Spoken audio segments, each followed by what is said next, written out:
The Door in the Wall by Herbert George Wells, read by Boundless Books Audio. Let's get started. Chapter 1. One confidential evening, not 3 months ago, Lionel Wallace told me this story of the door in the wall. And at the time I thought that, so far as he was concerned, it was a true story.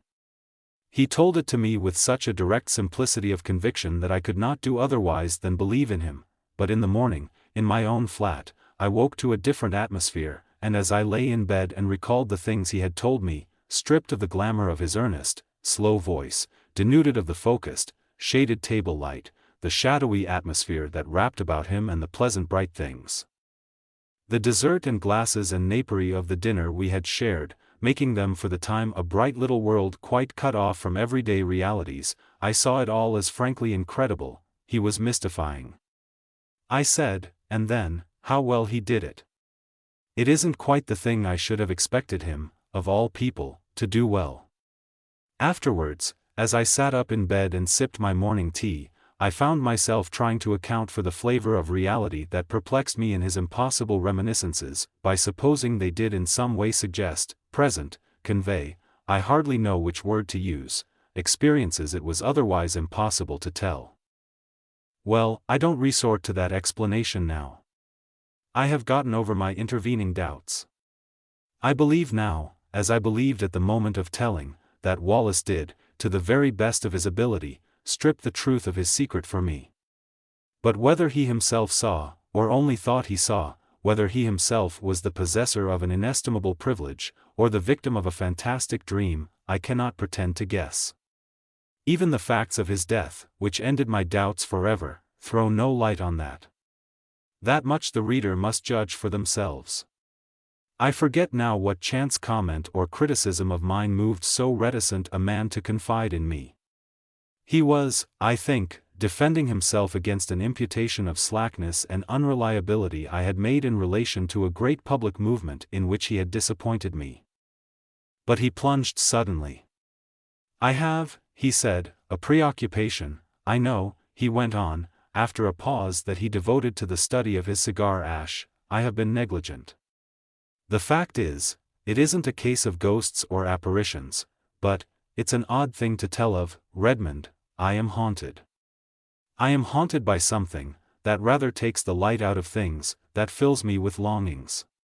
He paused, checked by that English shyness that so often overcomes us when we would speak of moving or grave or beautiful things.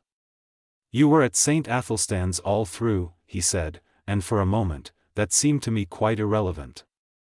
Well, and he paused. Then very haltingly at first, but afterward more easily. He began to tell of the thing that was hidden in his life, the haunting memory of a beauty and a happiness that filled his heart with insatiable longings that made all the interests and spectacle of worldly life seem dull and tedious and vain to him. Now that I have the clue to it, the thing seems written visibly in his face. I have a photograph in which that look of detachment has been caught and intensified. It reminds me of what a woman once said of him, a woman who had loved him greatly. Suddenly, she said, the interest goes out of him. He forgets you. He doesn't care a rap for you, under his very nose. Yet the interest was not always out of him, and when he was holding his attention to a thing Wallace could contrive to be an extremely successful man. His career, indeed, is set with successes. He left me behind him long ago, he soared up over my head, and cut a figure in the world that I couldn't cut, anyhow, he was still a year short of 40. And they say now that he would have been in office and very probably in the new cabinet if he had lived. At school he always beat me without effort, as it were by nature. We were at school together at St. Athelstan's College in West Kensington for almost all our school time. He came into the school as my co-equal, but he left far above me, in a blaze of scholarships and brilliant performance. Yet I think I made a fair average running, and it was at school I heard first of the door in the wall, that I was to hear of a second time only a month before his death. To him at least the door in the wall was a real door leading through a real wall to immortal realities. Of that I am now quite assured. And it came into his life early, when he was a little fellow between 5 and 6. I remember how, as he sat making his confession to me with a slow gravity, he reasoned and reckoned the date of it. There was, he said, a crimson Virginia creeper in it, all one bright uniform crimson in a clear amber sunshine against a white wall. That came into the impression somehow, though I don't clearly remember how, and there were horse-chestnut leaves upon the clean pavement outside the green door. They were blotched yellow and green, you know, not brown nor dirty, so that they must have been newly fallen. I take it that means October. I look out for horse-chestnut leaves every year, and I ought to know. If I'm right in that, I was about 5 years and 4 months old. He was, he said, rather a precocious little boy. He learned to talk at an abnormally early age, and he was so sane and old-fashioned, as people say, that he was permitted an amount of initiative that most children scarcely attain by 7 or 8. His mother died when he was born, and he was under the less vigilant and authoritative care of a nursery governess. His father was a stern, preoccupied lawyer, who gave him little attention, and expected great things of him. For all his brightness he found life a little gray and dull, I think. And one day he wandered. He could not recall the particular neglect that enabled him to get away, nor the course he took among the West Kensington roads. All that had faded among the incurable blurs of memory. But the white wall and the green door stood out quite distinctly. As his memory of that remote childish experience ran, he did at the very first sight of that door experience a peculiar emotion, an attraction, a desire to get to the door and open it and walk in. And at the same time he had the clearest conviction that either it was unwise or it was wrong of him, he could not tell which, to yield to this attraction. He insisted upon it as a curious thing that he knew from the very beginning, unless memory has played him the queerest trick, that the door was unfastened, and that he could go in as he chose. I seemed to see the figure of that little boy, drawn and repelled. And it was very clear in his mind, too, though why it should be so was never explained, that his father would be very angry if he went through that door. Wallace described all these moments of hesitation to me with the utmost particularity. He went right past the door, and then, with his hands in his pockets, and making an infantile attempt to whistle, strolled right along beyond the end of the wall. There he recalls a number of mean, dirty shops, and particularly that of a plumber and decorator, with a dusty disorder of earthenware pipes, sheet lead ball taps, pattern books of wallpaper, and tins of enamel. He stood pretending to examine these things, and coveting, passionately desiring the green door. Then, he said, he had a gust of emotion. He made a run for it, lest hesitation should grip him again. He went plump with outstretched hand through the green door and let it slam behind him. And so, in a trice, he came into the garden that had haunted all his life. It was very difficult for Wallace to give me his full sense of that garden into which he came. There was something in the very air of it that exhilarated, that gave one a sense of lightness and good happening and well-being. There was something in the sight of it that made all its color clean and perfect and subtly luminous. In the instant of coming into it, one was exquisitely glad, as only in rare moments and when one is young and joyful one can be glad in this world. And everything was beautiful there.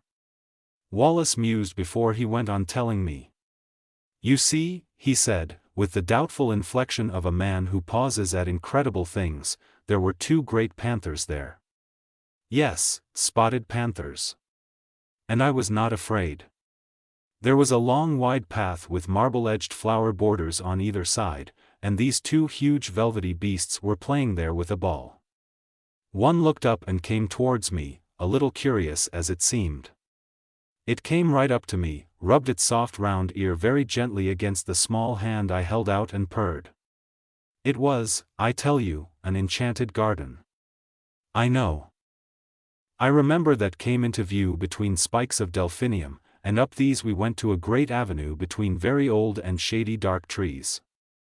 All down this avenue, you know, between the red-chapped stems, were marble seats of honor and statuary, and very tame and friendly white doves. And along this avenue my girlfriend led me, looking down. I recall the pleasant lines, the finely modeled chin of her sweet, kind face, asking me questions in a soft, agreeable voice, and telling me things, pleasant things I know, though what they were I was never able to recall. And presently, a little Capuchin monkey, very clean, with a fur of ruddy brown and kindly hazel eyes, came down a tree to us and ran beside me, looking up at me and grinning, and presently leapt to my shoulder. So we went on our way in great happiness.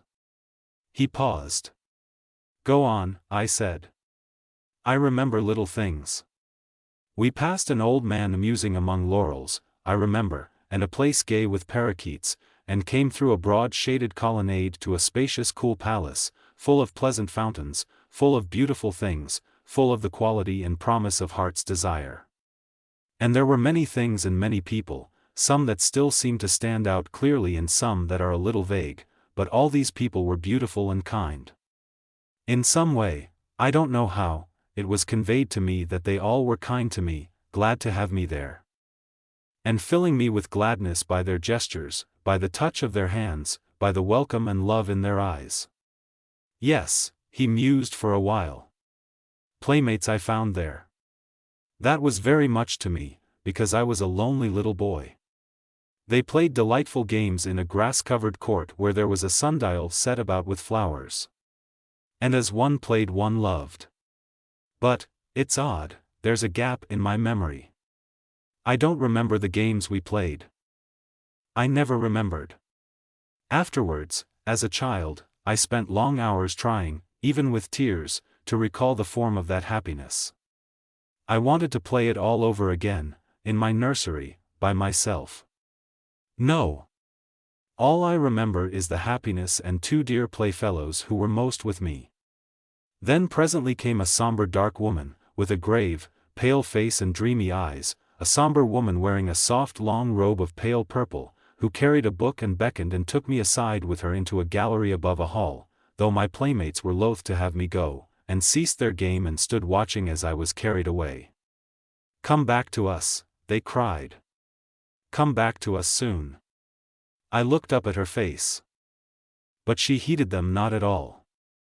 Her face was very gentle and grave. She took me to a seat in the gallery, and I stood beside her, ready to look at her book as she opened it upon her knee. The pages fell open. She pointed, and I looked, marveling, for in the living pages of that book I saw myself. It was a story about myself, and in it were all the things that had happened to me since ever I was born. It was wonderful to me, because the pages of that book were not pictures, you understand, but realities. Wallace paused gravely, looked at me doubtfully. "Go on," I said. "I understand. They were realities, yes, they must have been, people moved and things came and went in them. My dear mother, whom I had nearly forgotten, then my father, stern and upright, the servants, the nursery, all the familiar things of home. Then the front door and the busy streets, with traffic to and fro. I looked and marveled, and looked half doubtfully again into the woman's face and turned the pages over, skipping this and that, to see more of this book, and more, and so at last I came to myself hovering and hesitating outside the green door in the long white wall, and felt again the conflict and the fear. And next? I cried, and would have turned on, but the cool hand of the grave woman delayed me. Next?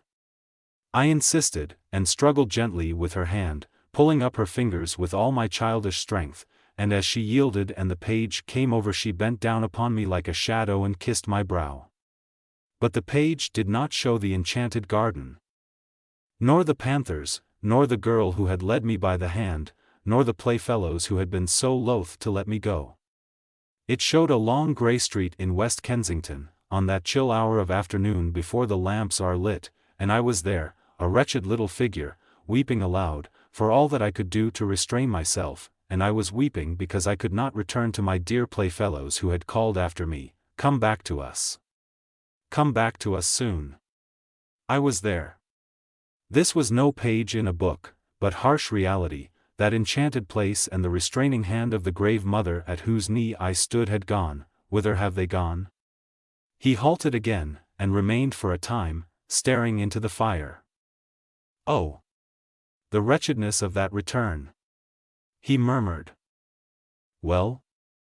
I said after a minute or so. Poor little wretch I was, brought back to this gray world again. As I realized the fullness of what had happened to me, I gave way to quite ungovernable grief. And the shame and humiliation of that public weeping and my disgraceful homecoming remain with me still. I see again the benevolent-looking old gentleman in gold spectacles who stopped and spoke to me, prodding me first with his umbrella. "Poor little chap," said he, "and are you lost then?" And me, a London boy of 5 and more. And he must needs bring in a kindly young policeman and make a crowd of me, and so march me home. Sobbing, conspicuous, and frightened, I came from the enchanted garden to the steps of my father's house. That is as well as I can remember my vision of that garden, the garden that haunts me still. Of course, I can convey nothing of that indescribable quality of translucent unreality, that difference from the common things of experience that hung about it all, but that is what happened. If it was a dream, I am sure it was a daytime and altogether extraordinary dream. Naturally there followed a terrible questioning, by my aunt, my father, the nurse, the governess, everyone. I tried to tell them, and my father gave me my first thrashing for telling lies. When afterwards I tried to tell my aunt, she punished me again for my wicked persistence. Then, as I said, everyone was forbidden to listen to me, to hear a word about it. Even my fairy tale books were taken away from me for a time, because I was too imaginative. Yes, they did that. My father belonged to the old school. And my story was driven back upon myself. I whispered it to my pillow that was often damp and salt to my whispering lips with childish tears. And I added always to my official and less fervent prayers this one heartfelt request: please God, I may dream of the garden. Oh! Take me back to my garden. Take me back to my garden. I dreamt often of the garden. I may have added to it, I may have changed it, I do not know. All this, you understand, is an attempt to reconstruct from fragmentary memories a very early experience. Between that and the other consecutive memories of my boyhood there is a gulf. A time came when it seemed impossible I should ever speak of that wonder glimpse again. I asked an obvious question. "No," he said. "I don't remember that I ever attempted to find my way back to the garden in those early years. This seems odd to me now, but I think that very probably a closer watch was kept on my movements after this misadventure to prevent my going astray. No, it wasn't until you knew me that I tried for the garden again. And I believe there was a period, incredible as it seems now, when I forgot the garden altogether, when I was about 8 or 9 it may have been. Do you remember me as a kid at St. Athelstan's? Rather. I didn't show any signs, did I, in those days of having a secret dream?" Chapter 2. He looked up with a sudden smile. "Did you ever play Northwest Passage with me?" "No, of course you didn't come my way. It was the sort of game," he went on, "that every imaginative child plays all day. The idea was the discovery of a Northwest Passage to school. The way to school was plain enough. The game consisted in finding some way that wasn't plain, starting off 10 minutes early in some almost hopeless direction, and working one's way round through unaccustomed streets to my goal. And one day I got entangled among some rather low-class streets on the other side of Campden Hill, and I began to think that for once the game would be against me and that I should get to school late. I tried rather desperately a street that seemed a cul-de-sac, and found a passage at the end. I hurried through that with renewed hope. "I shall do it yet," I said, and passed a row of frowsy little shops that were inexplicably familiar to me, and behold, there was my long white wall and the green door that led to the enchanted garden. The thing whacked upon me suddenly. Then, after all, that garden, that wonderful garden, wasn't a dream. He paused.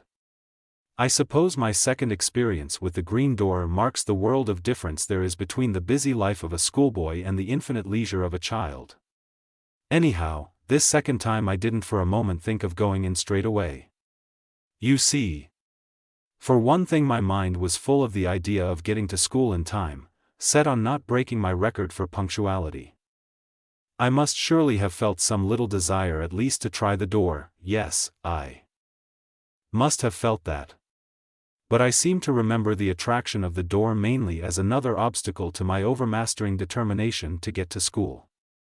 I was immediately interested by this discovery I had made. Of course, I went on with my mind full of it, but I went on. It didn't check me. I ran past, tugging out my watch, found I had 10 minutes still to spare, and then I was going downhill into familiar surroundings. I got to school, breathless, it is true, and wet with perspiration, but in time. I can remember hanging up my coat and hat. Went right by it and left it behind me. Odd, eh? He looked at me thoughtfully. Of course, I didn't know then that it wouldn't always be there. Schoolboys have limited imaginations. I suppose I thought it was an awfully jolly thing to have it there, to know my way back to it, but there was the school tugging at me. I expect I was a good deal distraught and inattentive that morning, recalling what I could of the beautiful strange people I should presently see again. Oddly enough, I had no doubt in my mind that they would be glad to see me.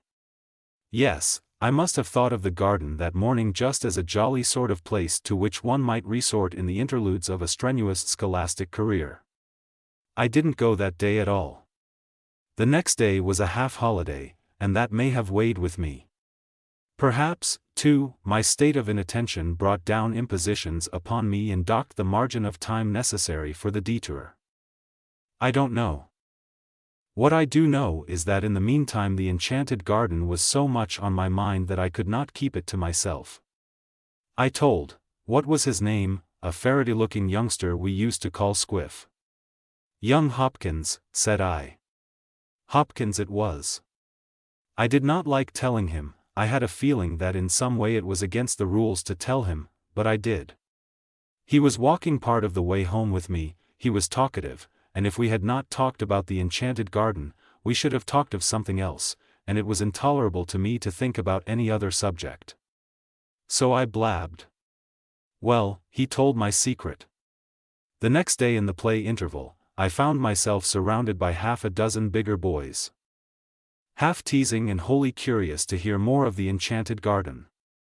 There was that big Fawcett, you remember him, and Carnaby and Morley Reynolds. You weren't there by any chance? No, I think I should have remembered if you were. A boy is a creature of odd feelings. I really believe, in spite of my secret self-disgust, a little flattered to have the attention of these big fellows. I remember particularly a moment of pleasure caused by the praise of Crawshaw. You remember Crawshaw Major, the son of Crawshaw the composer, who said it was the best lie he had ever heard. But at the same time, there was a really painful undertow of shame at telling what I felt was indeed a sacred secret. That beast Fawcett made a joke about the girl in green. Wallace's voice sank with the keen memory of that shame. I pretended not to hear, he said. Well, then Carnaby suddenly called me a young liar and disputed with me when I said the thing was true. I said I knew where to find the green door, could lead them all there in 10 minutes. Carnaby became outrageously virtuous, and said I'd have to, and bear out my words or suffer. Did you ever have Carnaby twist your arm? Then perhaps you'll understand how it went with me. I swore my story was true. There was nobody in the school then to save a chap from Carnaby, though Crawshaw put in a word or so. Carnaby had got his game. I grew excited and red-eared, and a little frightened. I behaved altogether like a silly little chap. And the outcome of it all was that instead of starting alone for my enchanted garden, I led the way presently, cheeks flushed, ears hot, eyes smarting, and my soul one burning misery and shame, for a party of 6 mocking, curious and threatening schoolfellows. We never found the white wall and the green door. You mean? I mean I couldn't find it. I would have found it if I could. And afterwards when I could go alone I couldn't find it. I never found it. I seem now to have been always looking for it through my schoolboy days, but I've never come upon it again. Did the fellows make it disagreeable? Beastly. Carnaby held a council over me for wanton lying. I remember how I sneaked home and upstairs to hide the marks of my blubbering. But when I cried myself to sleep at last, it wasn't for Carnaby, but for the garden, for the beautiful afternoon I had hoped for the sweet friendly women and the waiting playfellows and the game I had hoped to learn again, that beautiful forgotten game. I firmly believed that if I had not told. I had tough times after that, crying at night and daydreaming by day. For 2 terms, I slacked off and received poor reports. Do you remember? Of course, you would. It was your beating me in mathematics that brought me back to the grind again. Chapter 3. For a time, my friend stared silently into the red heart of the fire. Then he said, I never saw it again until I was 17. It leapt upon me for the 3rd time, as I was driving to Paddington on my way to Oxford and a scholarship. I had just one momentary glimpse. I was leaning over the apron of my hansom, smoking a cigarette, and no doubt thinking myself quite the man of the world. And suddenly there was the door, the wall, the dear sense of unforgettable and still attainable things. We clattered by, I too taken by surprise to stop my cab until we were well past and around a corner. Then I had a peculiar moment, a double and divergent movement of my will. I tapped the little door in the roof of the cab and brought my arm down to pull out my watch. Yes, sir, said the cabman, smartly. Well, it's nothing, I cried. My mistake. We haven't much time. Go on. And he went on. I got my scholarship. And the night after I was told of that, I sat over my fire in my little upper room, my study, in my father's house, with his praise, his rare praise, and his sound counsels ringing in my ears. And I smoked my favorite pipe, the formidable bulldog of adolescence, and thought of that door in the long white wall. If I had stopped, I thought, I should have missed my scholarship, should have missed Oxford, muddled all the fine career before me. I begin to see things better. I fell musing deeply, but I did not doubt then this career of mine was a thing that merited sacrifice. Those dear friends and that clear atmosphere seemed very sweet to me, very fine but remote. My grip was fixing now upon the world. I saw another door opening, the door of my career. He stared again into the fire. Its red light picked out a stubborn strength in his face for just one flickering moment, and then it vanished again. Well, he said and sighed, I have served that career. I have done much work, much hard work. But I have dreamt of the enchanted garden 1,000 dreams, and seen its door, or at least glimpsed its door, 4 times since then. Yes, 4 times. For a while this world was so bright and interesting, seemed so full of meaning and opportunity, that the half-effaced charm of the garden was by comparison gentle and remote.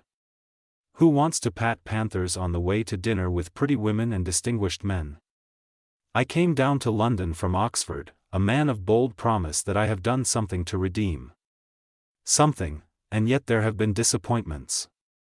Twice I have been in love, I will not dwell on that, but once, as I went to someone who, I knew, doubted whether I dared to come. I took a short cut at a venture through an unfrequented road near Earl's Court, and so happened on a white wall and a familiar green door. Odd, said I to myself, but I thought this place was on Campden Hill. It's the place I never could find somehow, like counting Stonehenge, the place of that queer daydream of mine. And I went by it intent upon my purpose. It had no appeal to me that afternoon. I had just a moment's impulse to try the door, 3 steps aside were needed at the most, though I was sure enough in my heart that it would open to me, and then I thought that doing so might delay me on the way to that appointment in which I thought my honor was involved. Afterwards, I was sorry for my punctuality, might at least have peeped in, I thought, and waved a hand to those panthers, but I knew enough by this time not to seek again belatedly that which is not found by seeking. Yes, that time made me very sorry. Years of hard work after that, and never a sight of the door. It's only recently it has come back to me. With it, there has come a sense as though some thin tarnish had spread itself over my world. I began to think of it as a sorrowful and bitter thing that I should never see that door again. Perhaps I was suffering a little from overwork, perhaps it was what I've heard spoken of as the feeling of 40. I don't know, but certainly the keen brightness that makes effort easy has gone out of things recently, and that just at a time, with all these new political developments, when I ought to be working. Odd, isn't it? But I do begin to find life toilsome. Its rewards, as I come near them, cheap. I began a little while ago to want the garden quite badly. Yes, and I've seen it 3 times, the garden? No, the door. And I haven't gone in. He leant over the table to me, with an enormous sorrow in his voice as he spoke. Thrice I have had my chance, thrice. If ever that door offers itself to me again, I swore, I will go in, out of this dust and heat, out of this dry glitter of vanity, out of these toilsome futilities. I will go and never return. This time I will stay. I swore it, and when the time came, I didn't go. 3 times in 1 year have I passed that door and failed to enter. 3 times in the last year. The first time was on the night of the snatched division on the tenants' redemption bill, on which the government was saved by a majority of 3, you remember? No one on our side, perhaps very few on the opposite side, expected the end that night. Then the debate collapsed like eggshells. I and Hotchkiss were dining with his cousin at Brentford, we were both unpaired, and we were called up by telephone, and set off at once in his cousin's motor. We got in barely in time, and on the way we passed my wall and door, livid in the moonlight, blotched with hot yellow as the glare of our lamps lit it, but unmistakable. My God, cried I. What? Said Hotchkiss. Nothing. I answered, and the moment passed. I've made a great sacrifice, I told the whip as I got in. They all have, he said, and hurried by. I do not see how I could have done otherwise then. And the next occasion was as I rushed to my father's bedside to bid that stern old man farewell. Then, too, the claims of life were imperative. But the 3rd time was different, it happened a week ago. It fills me with hot remorse to recall it. I was with Gurker and Ralph's, it's no secret now, you know, that I've had my talk with Gurker. We had been dining at Frobisher's, and the talk had become intimate between us. The question of my place in the reconstructed ministry lay always just over the boundary of the discussion. Yes, yes.